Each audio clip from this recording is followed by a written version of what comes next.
네, 미국 증시 분위기를 생생하게 전해드리는 이항영의 월가이드 시간으로 돌아왔습니다. 오늘도 MTN 이항영 전문위원님과 함께하겠습니다. 안녕하세요. 네, 안녕하세요.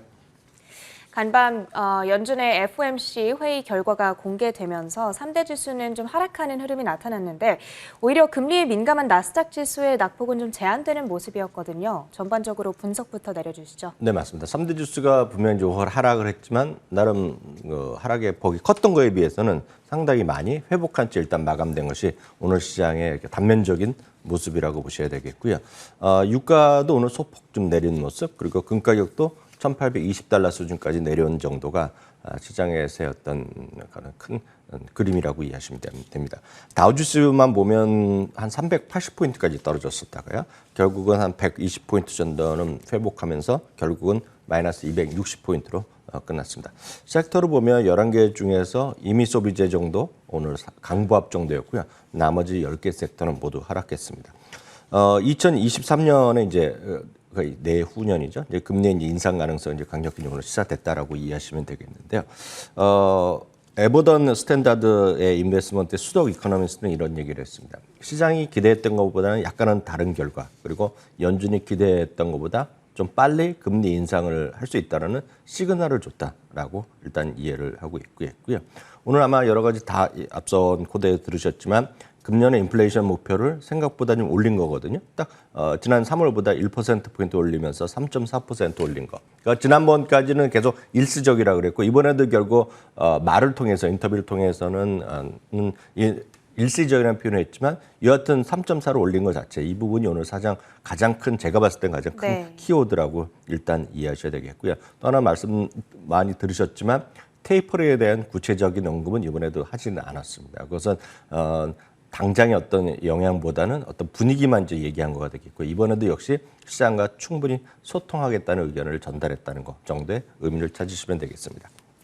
네, 사실 시장에서 가장 주목하고 있었던 이슈 가운데 하나가 또 이 테이퍼링에 대한 이야기를 할 거냐 안 할 거냐였는데 talking about meeting이었다 이런 표현을 썼습니다. 나중에 이야기를 하는 것에 대해서 지금 회의를 하는 그런 미팅이었다. 살짝 말장난 같기도 한데요. 어찌되었든 뭐 테이퍼링에 대한 시사는 오늘 별도로 전해지지 않았고 가장 중요한 포인트는 3월에 전망 대비했을 때 인플레이션 전망을 1%포인트가량 상향했다는 부분이 되겠습니다. 이 FOMC 회의 결과에 대해서 조금 더 자세하게 이야기를 나눠보려고 하는데요.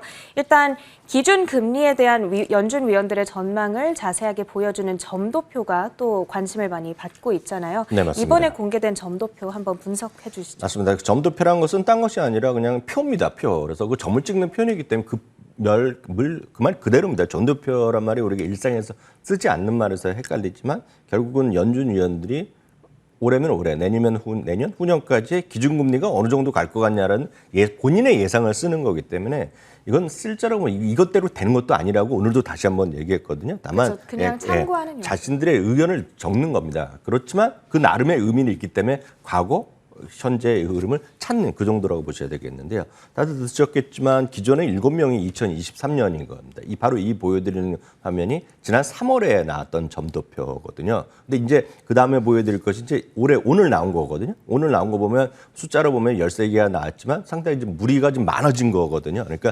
생각보다 좀 많은 사람들이 기존보다 좀 많은 사람들이 좀 얘기를 했다라는 정도라고 일단 이해하시면 되겠고요. 말씀드렸다시피 제롬 파월 의장이 오늘 발표된 점도표에 대해서 참고용이다라는 정도 얘기했다는 것도 이해하시면 되겠습니다. 네, 오늘 공개된 의사록의 내용 저희가 간단하게 확인을 해봤고요. 아무래도 이 기존의 스탠스에서 조금은 바뀐 부분들도 있었다 보니까 오늘 증시의 흐름은 뭐 그렇게 좋지만은 않았습니다. 낙폭이 제한되기는 했지만요. FOMC 결과가 전해지면서 그래도 낙폭이 장중에 커지기도 했었죠. 네, 맞습니다. 연준 발표만 이후에 이제 주가 하락했고 그래서 다우지수가 이제 거의 380포인트가 떨어졌었는데요. 그리고 이제 컨퍼런스가 시작하면서 약간 조금 더 내리기 시작했지만 그 다음에 말들 보면 말씀하셨던 대로 이게 말장난 같기도 하고 결국 안도의 얘기를 계속 하다 보니까 좀 올라갔는데 딱 이 그림이 오늘 하루에 있었던 S&P 500 그리고 나스닥 다우인데요. 딱 꺾여지는 시점이 2시였고요. 조금 한 단계 더 내려가는 시각이 미국 시간입니다. 오후 2시 30분이 되겠고요. 조금 이제 바닥에서부터 올라가기 시작한 것이 한 2시 45분. 우리나라 시각으로 보면 한 3시 45분부터는 일단은 이제 컨퍼런스 시작하고 기자들이 오늘도 역시 그 각자 사무실 내지 집에서 한 거거든요. 그래서 그 온라인으로 진행했는데 거기서 말할 때마다 약간 유화적인 말들이 나오면서 주가 좀 나름 반등을 했는데요. 실제로 보면 그 제롬 파월 의장 시대에서는 저희 FMC의 발표 날마다 그 회견의 결정이 난 데마다 주가가 빠진다는 통계가 있었거든요. 그래서 제가 이걸 어저께 소개할까 할까 하다가 혹시 또 이것 때문에 또 주가 떨어지면 안 되기 때문에 보여드리지 않았는데 네. 오늘 이제 공개하는데 이 그림입니다. 이거는 최근에 4명의 소위 그 연준의 의장이 그 당일날 발표하는 시점인데요. 딱 여기가 표시돼 있지 않습니까? 2시부터 그 끝날 때까지 시점이 박스가 되겠는데요. 딱 가운데 줄이 2시 30분입니다. 미국 시간, 동부 시간 2시 30분, 우리나라 시간 새벽 3시 30분에 딱 시작하는 시점에서 주가가 어느 움직임을 보이냐는 건데요. 제일 아래 나온 빨간색 있죠? 네네. 빨간색이 현재 제롬 파월 의장인데 통계적으로 보면 내렸거든요. 그렇네요. 네, 상대적으로 많은 분들이 아시는 버냉키 의장 아시지 않습니까? 네. 버냉키 의장은 이제 헬리콥터맨이라고 불리는 분 나올 때마다 공정적으로 돈을 많이 뿌렸다는 건데 항상 주가가 올라가는 모습이었는데 이번에도 역시 오늘 주가가 좀 내려가는 모습을 보여줬습니다. 그렇지만 오늘은 그 평균적으로 보면 제롬 파월 의장 나올 때마다 주가가 막판까지 내려갔는데 오늘은 중간에 좀 회복했다라는 정도의 의미로 일단 이해하시면 되겠습니다. 네, 제롬 파월이 입을 열었다 하면은 FOMC 발표 날 주가가 하락한다라는 흥미로운 통계도 있어서 이렇게 위원님께서 준비를 해주셨습니다. 기준금리를 인상 시기를 앞당길 거라는 소식이 어찌되었든 이 지수도 하락하고 또 대부분의 업종도 하락하는 흐름이 오늘 나타났는데 그런데 그 안에서는 또 종목별로는 차별화된 장세가 나타나기도 했거든요. 이 주요 종목들 흐름부터 체크해 볼까요? 네, 빅테크도 좀 약간 엇갈리는 모습이었죠. 최근에 사상체 효과를 랠리를 이끌었던 것은 누가 뭐라고 해도 페이스북과 구글이거든요. 다만 이제 페이스북과 구글은 오늘 상대적으로 쉬었고요. 애플은 오늘도 좀 반등을 했습니다. 어제 이어서 0.4% 반등했고요. 아마존은 최근에 8일 중에서 한 엿새 정도가 좀 많이 오르고요. 이틀 정도는 소강 상태였는데요. 오늘도 한 1% 가까운 반등을 했습니다. 마이크로소프트는 소폭을 하락했고요. 말씀드렸다시피 구글 이런 건 좀 내렸습니다. 테슬라는 뭐 큰 의미는 없겠으나 오늘도 0.9% 반등하는데 일단 성공을 했습니다. 네, 빅테크주들과 테슬라의 종가까지 먼저 확인해 봤고요. 그 밖의 특징주들도 확인해 보도록 하겠습니다. 일단 GM에서 한 가지 소식이 있었는데 지금 나타나고 있는 반도체 쇼티지 현상 그리고 인플레이션 때문에 올 하반기 지출 규모가 늘어날 거다 이런 소식이 있었네요. 네, 그 외에도 이제 추가적으로 저는 이제 주가는 좀 올라가는 모습을 보여줬는데요. 전기차, 자율차가 결국은 이제 향후의 먹거리 아닙니까? 그리고 이제 주가 워낙 상대적으로 낮았기 때문에 그런지 모르겠지만 올해는 포드가 더 많이 올라갔습니다. 포드가 뭐 $15 위를 움직이고 있는데요. 그러다 보니 이제 조금 더 투자를 더 늘리겠다고 얘기하면서 바로 전기차, 자율차 분야에 대해서 2025년까지의 투자 규모를 $350억 달러까지 늘리기를 발표했는데요. 오늘 주가에 좀 반등했고요. 울프 리서치라는 곳에서는 카니발, 로얄 캐리비안, 노르웨이지안 크루즈 모두를 투자 의견을 중립에서 매수를 올렸고요. 목표 주가도 조금씩 더 올려놨거든요. 그래서 오늘 이 3대 업체가 모두 2% 내외에 오늘 좀 반등에 성공했습니다. H&R 블랙이라는 회사가 있습니다. 이 회사는 이제 세무 회계, 개인들의 회계 보고 이런 거 다 도와주는 회사라고 보셔야 되겠는데요. 실적 오늘 발표했는데요. 기대 이하 실적을 발표하면서 6% 정도 급락을 했고요. 오라클도 실적 가이던스가 기대 이하가 나면서 재미가 없었습니다. 한편 이제 앞선 코너에서 자세히 나왔지만 로블록스는 로블록스 하면 이제 많은 분들이 이제 엄청난 성장을 하면 게임 그렇죠. 젊은 친구들 특히 어린 친구들이 많이 하는 건데 아쉽게도 5월 달에 활성화된 사용자 수가 지난 4월보다 소폭 감소했거든요. 네. 바로 이것이 오늘 직격탄을 맞으면서 주가가 사실 더 많이 떨어졌었는데요. 오늘 결국 종가 기준으로 보면 8%가 떨어졌고요. 아마 많은 젊은 분들 그리고 주식하시는 분 중에 그 기대를 많이 받았던 그 소위 스펙으로 들어왔던 대표적인 기업이 소파이라고 있습니다. 소파이라는 것은 예전에 보면 그 스펙으로 합병하기 전에는 IPO2라는 심벌이 있었거든요. 이제 기대가 많았었는데 이제 한 열흘 정도 됐나요? 이제 정식으로 이제 소파이라는 그 티커를 받고 이제 제대로 거래가 시작됐는데요.